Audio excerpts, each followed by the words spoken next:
So I'm heading to Oklahoma next week, and I'm going to stay at our first franchise property, our first Ferncrest there. Are you staying on property? I'm staying in a tent, and that's why I'm bringing it up, because usually it's you and me sleeping in tents together, but I don't think you can make this trip. That's a tradition that's gone back at least a decade now at this point.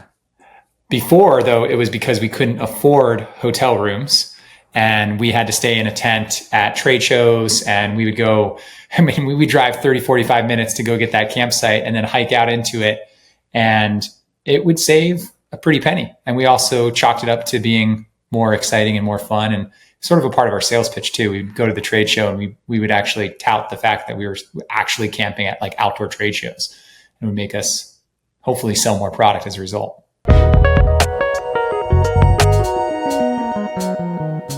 I actually have fantastic memories. It sounds absolutely asinine now thinking back on it, that we would fly out to Utah to set up this massive trade show booth that we would build ourselves a few days before the show. So the show was outdoor retailer.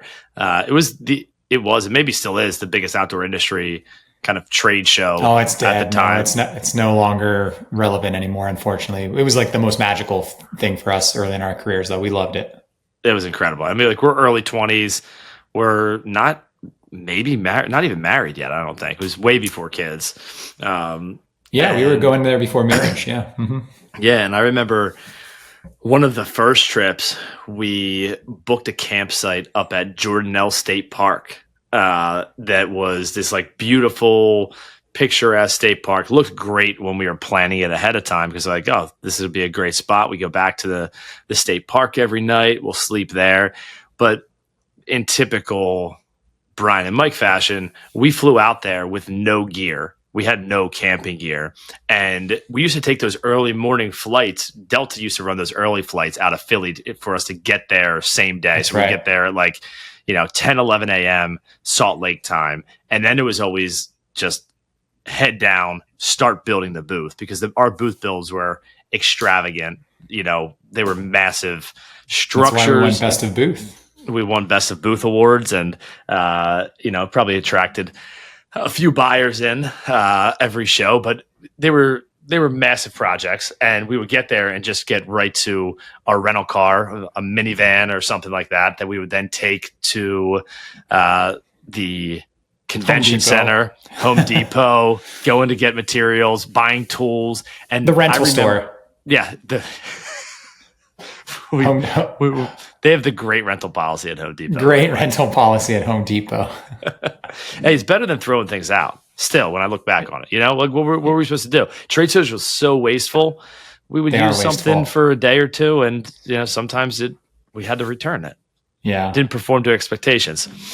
But anyway, I remember the year that we went to Jordanelle, because we had no camping gear. We went to Walmart to buy a tent and some sleeping bags, pillows, everything. We had nothing with us, and we had spent the entire day, like we left Philly, 5, 6 a.m. flight, get there, building the booth all day. And then we don't leave downtown Salt Lake until 10, 11 o'clock at night. We're getting to the campsite at midnight, and we had never even been to the campsite. Right. And at least I didn't know when we had originally booked it, but I remember pulling up to the state park to where our quote unquote site was. And it was not like it was a hike in. We had a hike in. It's a hike in. And I remember parking the van and being like, well, where's our campsite? And we had to get all the gear that we had just bought from Walmart, try to strap it on our backpacks, and hike in 3/4 of a mile to get to our campsite, which was just a little plot of grass where we ended up setting everything up and sleeping in. But it was pretty cool, though. It was overlooking the lake. It was, the view was awesome, and it's cheaper than a hotel room. We were sleeping outside, and it was probably like $30 a night. So for the two of us, you really can't beat it. That's how I feel like you have to do it early on. Yeah, you really do. I mean, that really goes back to our business journey in general, and something that, even as we've come to start companies after that, I don't think that we've ever really been able to recreate, and never almost will. I would say that, like, as you get farther along in your career and you start companies, you still go back, you go through these cycles of like feast or famine. And like when you're starting, even if you have capital, you still should be more conservative, but that like super frugalness that we had in say 2010 to 2012, 13, that first few years was exceptional and something that, I don't think I could ever go back to. Just like anything in life. Yeah, like I can't imagine. I can't imagine sneaking into a gym to then take a shower in the bathrooms, because that's exactly what we did when we were at Jordan. Now that's right. The hotel gyms, the Marriott downtown facility. to shower. Yes. Across from the convention center, we would go up there and sit there. Like, I forgot my key card. Yeah. Yes. The other guests would let us in because, you forgot your key card. All right, yeah, let's go in the gym, take the shower. Oh man, so good. Yeah, so good. And it wasn't like a one night thing. Like, we did this for a week straight, and then would go back and do it the next year. It was wild. And then the one year we thought we were making the smarter choice, and we stayed at that KOA that was right downtown in Salt Lake. It wasn't in the mountains. We're like, oh, it's going to be closer. And we were setting up our tent in an actual parking lot. It was like a city campground in the parking lot. But yeah, I agree. I don't know. Those are some of my favorite memories and moments that we've had together. And it's hard to imagine recreating, like living that type of experience again. It is. Yeah. I mean, it goes back to my closet in the office where I would have an air mattress, and not just to like stay because it would be late sometimes, but because I actually didn't have a place to live. Tell me more about this, because I lived it, but on the other side, because I didn't even know for the first. I know. I kept it pretty private. I don't think I knew for a couple years, maybe. I probably not. I had questions because we were still. We knew each other. We were friends, and but I was maybe I was a little bit insecure about like not wanting people to feel uncomfortable that I had this like random like office or random closet, literally the closet that was in the back of the office, and I would actually lift up the air mattress, and I would actually fix it up every day so that if anybody did go in, it didn't seem like somebody was sleeping there. But it was an office that was like a loft office style in Philadelphia, in the Callowhill sort of area. And it was in the Wolf building, which if anybody knows that. And I had a apartment that came up for renewal, lease renewal. And I was really struggling. Like, we didn't have the money, and I was looking at like how much I was working, and thought that instead of actually staying in that apartment, I remember was like $650. And it was a 1-bedroom apartment in Fishtown before Fishtown was what it is today. And so it was like $650, but I couldn't really afford that. So I had this office that was already being rented. And I think the office was like $1,200 a month. And it just, it made sense for me to live there. And I think it turned into almost a couple years of living on that air mattress, showering in the gym, the Philadelphia Sports Club down the road. So I'd have to go in the morning, try to leave before people started to come in the office, because we had like a handful of interns at the time. I think it was like mostly interns, maybe like one employee, and then like 5 or 6 interns that would show up every day at like 9 o'clock. Yep. So if I had a late night and slept too late, I'd be sort of woken up by somebody coming in the office. But luckily that was like in the back portion where I could almost like hear it and then get up and make it seem we like we also had the back door that you could kind of sneak out of that office. Oh, and too. I snuck out that door sometimes. Yeah, for sure. Yeah. Yeah. So yeah, I mean, you do what you got to do. And I think that, that's something that a lot of people forget about. And, I think a lot of people with social media and everything like that, they skip to the good parts. Mm-hmm. And I think, it's those things that make you who you are. And I think entrepreneurship especially it's critical for people to experience that, whether or not you go to the extreme of living in your office and sleeping on an air mattress, or pinching pennies at a trade show to, camp instead of stay at a hotel, sneaking into gyms to take showers. I mean, I don't know. I would think that if those experiences didn't exist for entrepreneurs, then I don't think, well, first and foremost, I think everybody would be an entrepreneur if it was easy. And then second of all, I think those experiences are what make the journey so much more worth it throughout the entire time, especially looking back. I mean, it's funny. They're hard times in the moment.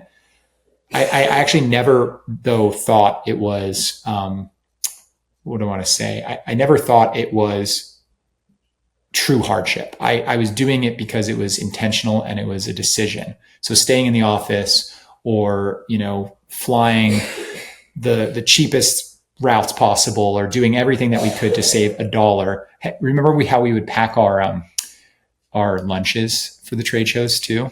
So when we did have the luxury of staying at maybe a hotel and they had the continental breakfast in the morning, we'd take those pieces of bread, we'd make peanut butter and jelly sandwiches, and we would take the continental breakfast into the trade show to not have to buy. Do you remember what we used to do too? I remember this vividly too, because this was Surf Expo down in Orlando. We used to do this. Right. It was one of the few times I feel like in those early years. So when we weren't camping, we were staying typically in places that had doors on the outside. That was always kind of the qualifier. Like, which hotel are we staying in this time? Doors on the outside, doors on the inside. And it was typically we're staying in doors on the outside. But occasionally we would spring for the nicer doors on the inside. And that was the Hyatt Place. And we stayed at Hyatt Place because they had that breakfast every morning. So you get two meals a day out of breakfast there. So it's actually worth that extra maybe $30-$40 that the hotel cost. Oh yeah, we were making money off of them because then we were using the hotel ice buckets to pack our lunches in. Remember, we would fill it with ice and throw our sandwiches in that thing and just store it behind the trade show booth. in our lunch pail, we'd be walking to the trade show with the lunch pail. Or I got one more for you. Remember how like when we would camp, we wouldn't have anywhere to ship packages to, so we'd ship it to whatever hotel was near the convention center, and then we just go and pick up the packages. Yep. And same thing for shipping stuff out of. It's amazing. I mean, and I don't think we were doing anything like, there's nothing like shady or unethical about these things. It's more just like, it was just true scrappiness that we were trying to you had to like find a way. We were trying to be at a level that we weren't at yet. And I think that's always the entrepreneurial journey, is to be always reaching for that next step. And back then, the bar was pretty low. We were very early on in the journey. So that next step was having a real hotel room, having a hotel that was close to the convention center. And we didn't have those things, but we were always kind of reaching for those and doing whatever it took to make sure that we had a business that looked and felt buttoned up, even if we were sharing a bed. I remember sleeping that one night too in Utah. Another time we did get an actual hotel room. We're like 40 minutes outside of the city, and we get there at 1:00 in the morning after a trade show set up, and there's one queen bed in the room for us to sleep together on. But that that was actually probably more spacious than the tent that we shared. So yeah, exactly. The thing about a lot of this too is like, you don't realize it at the time. It's like that song, you're going to miss these days, right? It's more about parenting.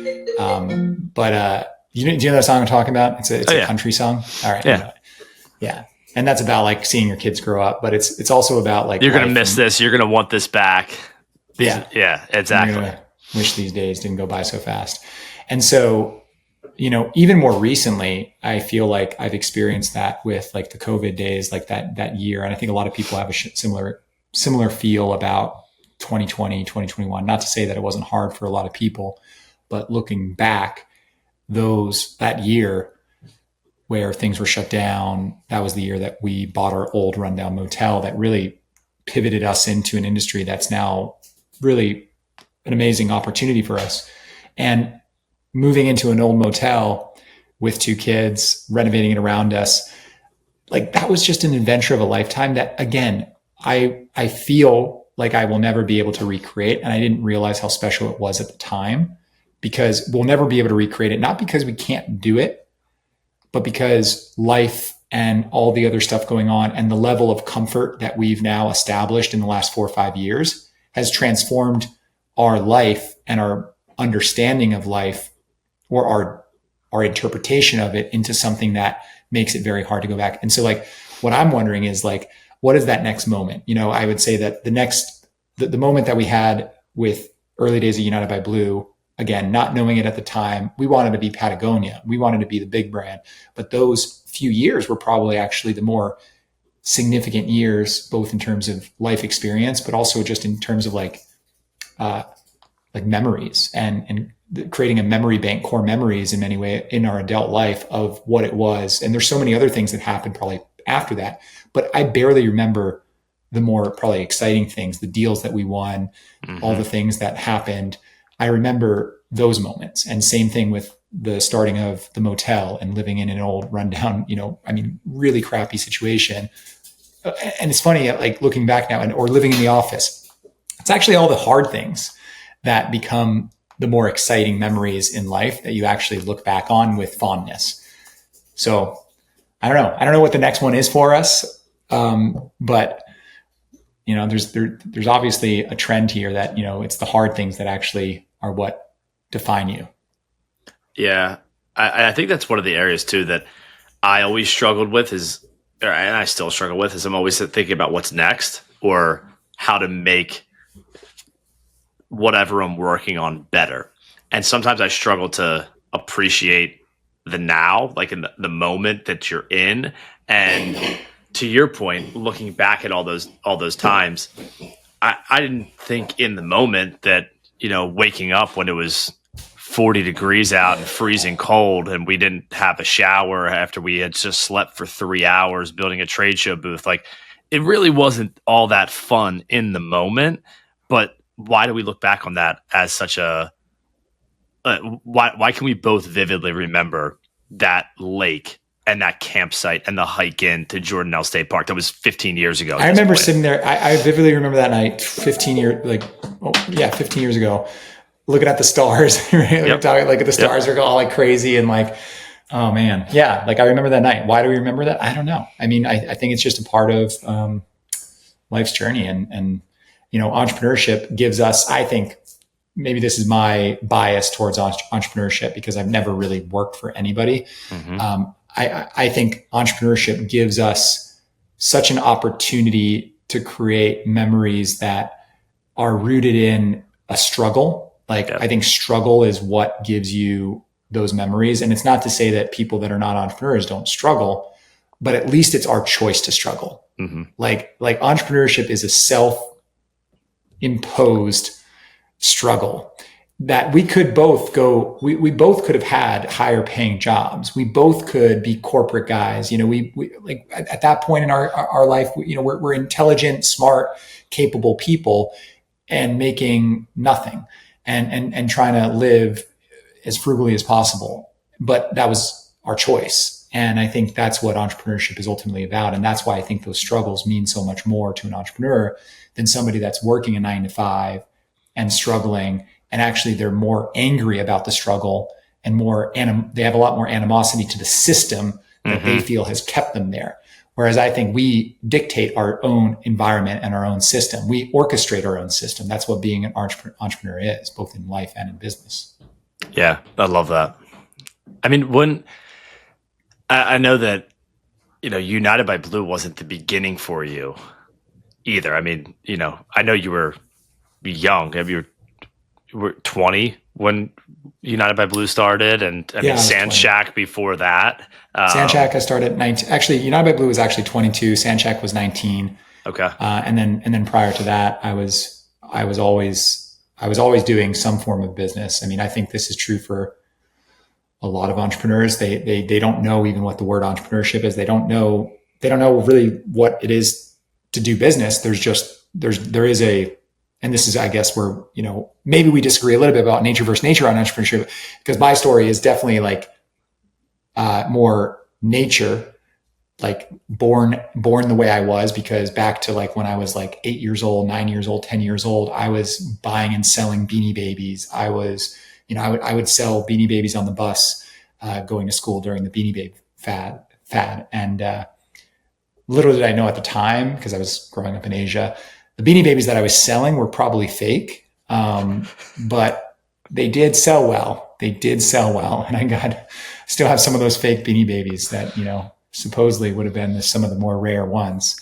But I was selling Beanie Babies. I was selling yo-yos during the yo-yo fad. Actually, I didn't realize it at the time, but I was like an OG yo-yo influencer, because before social media in 5th grade, I took up yo-yoing, and they had a yo-yo competition because yo-yoing turned out to be a big deal at the time.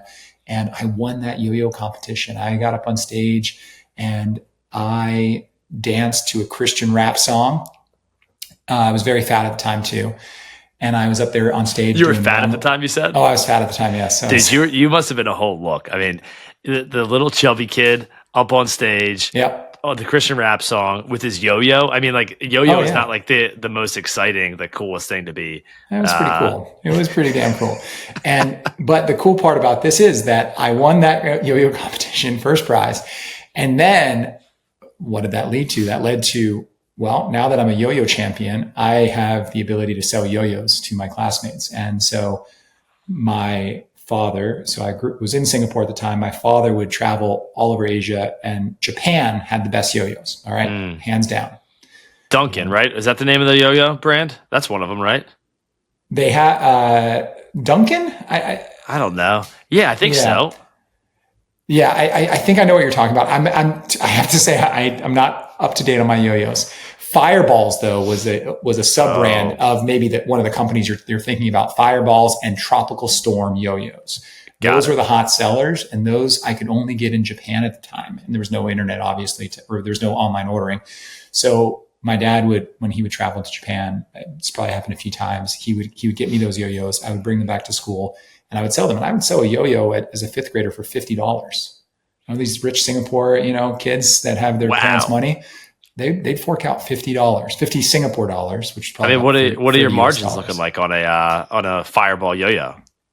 Oh, probably like 70-80%. I mean, I wasn't messing around. I always knew you got to make money. You got to jack the price up. So those 50-cent, fake Beanie Babies were going for $20 on the bus. So like. These kids had money. This was not my school experience at all. It was a private school. Yes. Yeah. What was your I can definitely imagine a fifth grader in a public school system in the US. We're not probably spending $50 on a yo-yo. No, I was lucky if I was selling a Pokemon card for $10, holographic.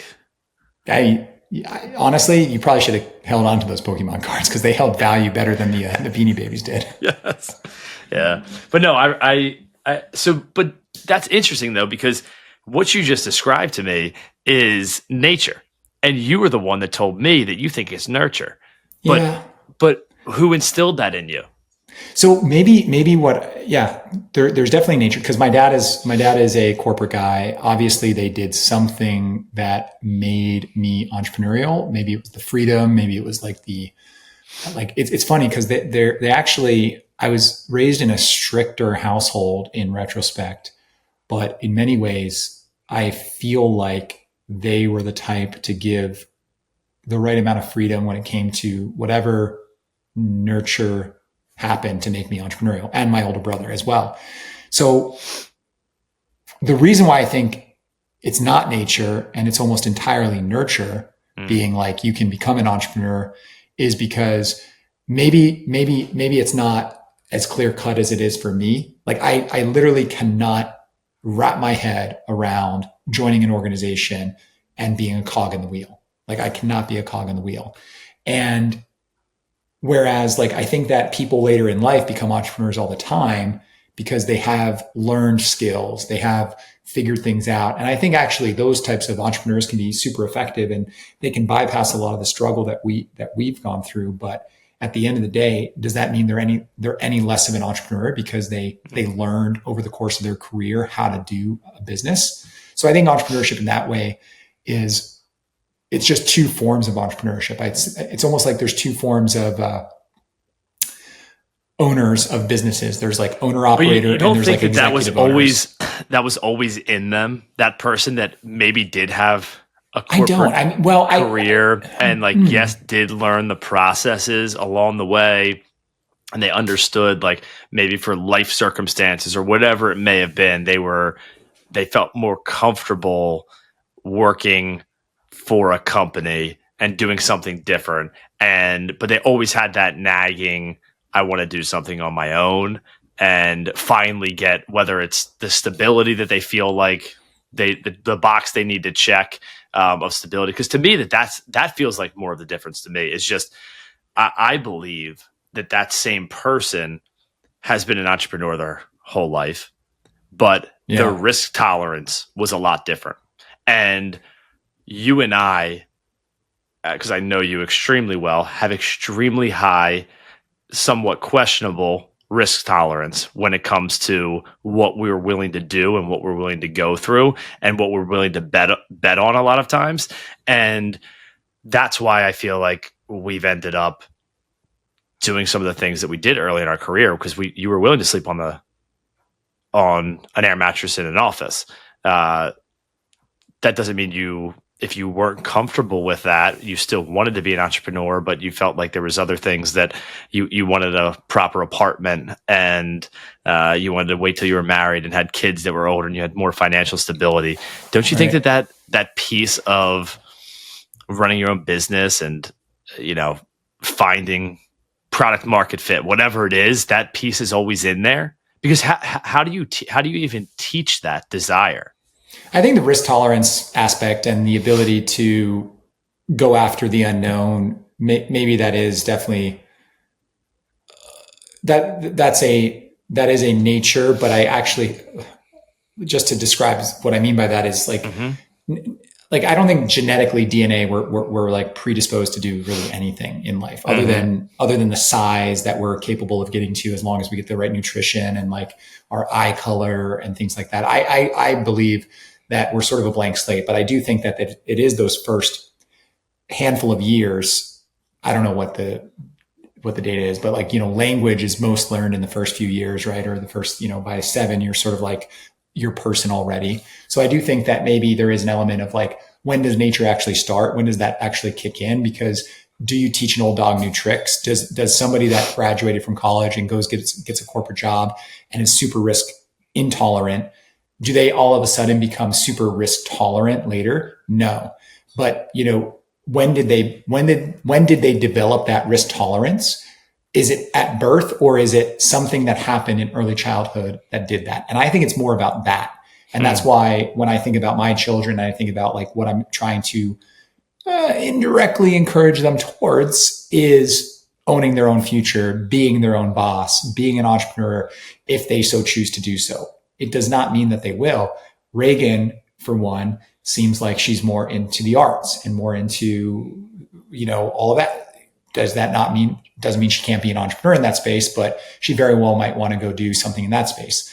Rex, on the other hand, is very good at mathematics. He just made his math bowl they're having, and he's That's top awesome. 4. Everybody in the grade had to take a math test. He was in the top four of each grade. Goes in the math bowl. He's in the top 4.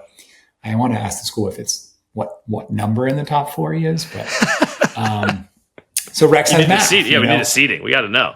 We got to know. Is he number 1 or not? Come on. Yeah. I mean, if he's number 4, we won't talk about it, but still in the top 4.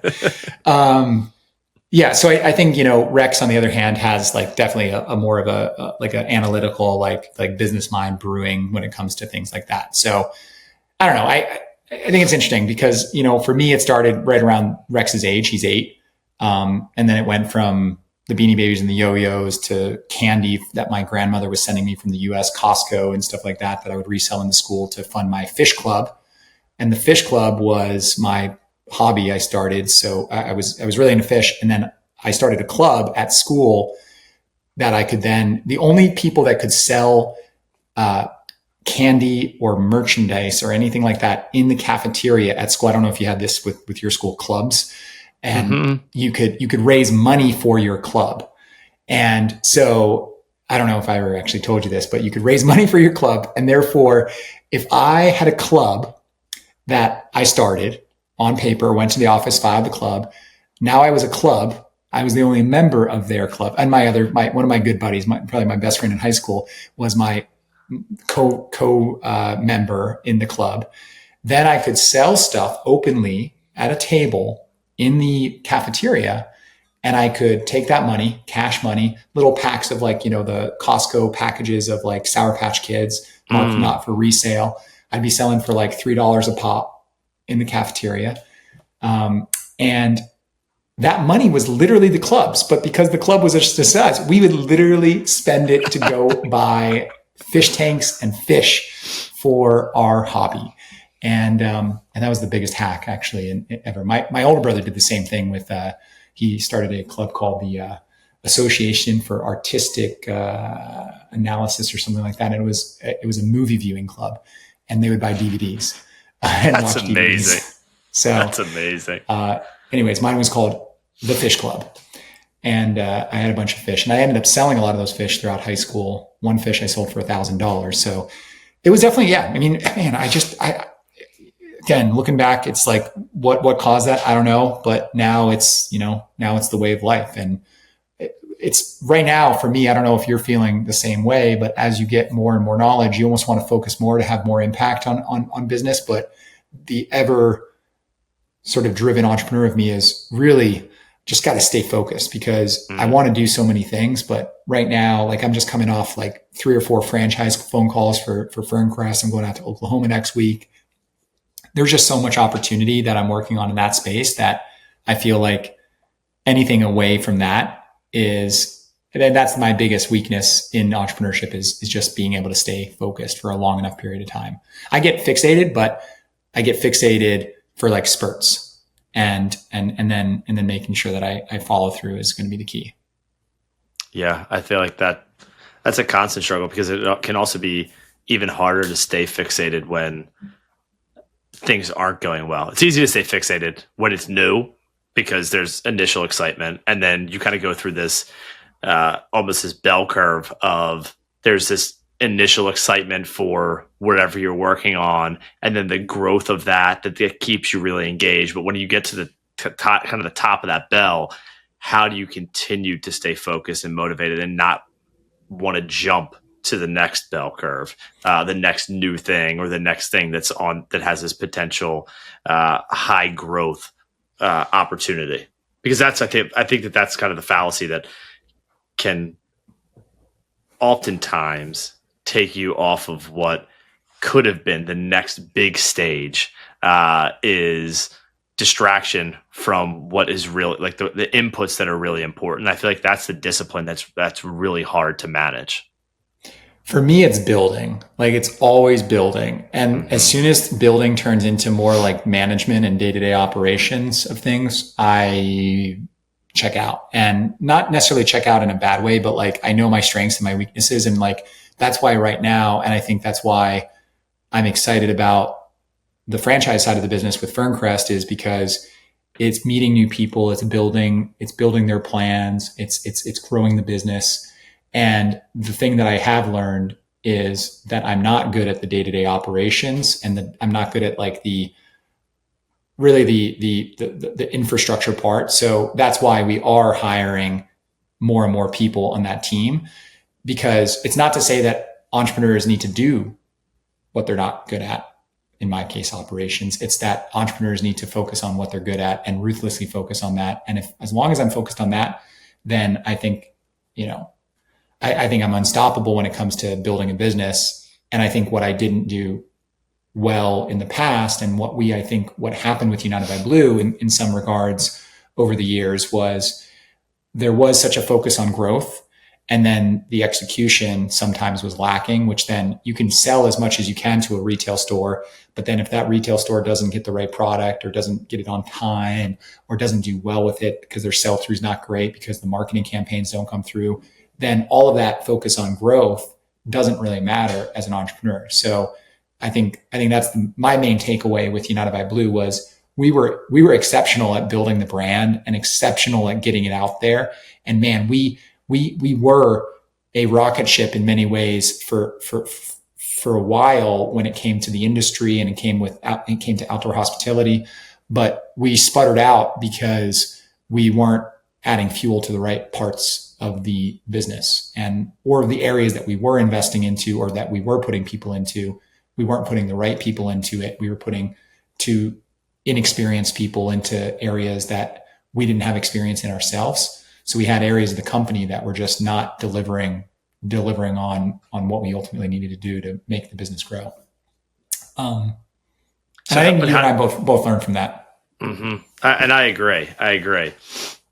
So what are you doing differently this time? Like, how are you mentioned a little bit about your hiring to help fill some of those operational challenges so you can stay focused on what you're good at, what keeps you engaged, but what else do you have to do to make sure that the business can continue to grow and you can deliver great product, great service along the way? So I have really focused on making sure that I'm focused on sales and marketing. And when we were doing United by Blue, I vividly remember outsourcing sales, or not outsourcing sales, but yes, we were outsourcing sales to third parties like independent reps, and then also hiring in-house to really do sales. And I think that towards the end, I sort of realized that was a mistake, and I got back into it and was driving like target business and things like that. But I think ultimately an entrepreneur like me is a sales oriented entrepreneur. And I think focusing ruthlessly on that is for me a critical part of what I'm doing now. Like I'm hiring biz dev and I'm hiring structures around sales, but I'm not relinquishing the leadership of sales like I think I did inadvertently with United by Blue, because I thought I had to grow. And then also not hiring the right people for the execution of the operation. So, hiring an operational person to come in and make sure that when I'm selling franchises and I'm getting people on board this network, that we know that we're putting the right systems in place to actually execute, and having the right people there to deliver on the promises that I'm making in sales. I think I sold a lot of great things with United by Blue and then didn't necessarily follow through on the execution of those things. Sometimes we did. We had great product, no question. There was a handful of things that we did really well with product, but I think we also sold a lot of product that wasn't that great, that we sold into stores that if it had been great, our business would have been vastly different. United by Blue, there's no reason United by Blue didn't turn into what like Code Epoxy has turned into, $100+ million business. The difference there was the execution, not the brand or the sales. Mm-hmm. Yeah, that's really interesting. I was just gonna say, talking about sales, I just looked at the clock and I'm late for a franchise call with a potential franchisee in Wisconsin that is biting at the bit to set up a Ferncrest there. I guess I just didn't realize that until I saw the time. Well then, let's wrap her up. All right, that's the pod. All right, dude. I'll talk to you soon.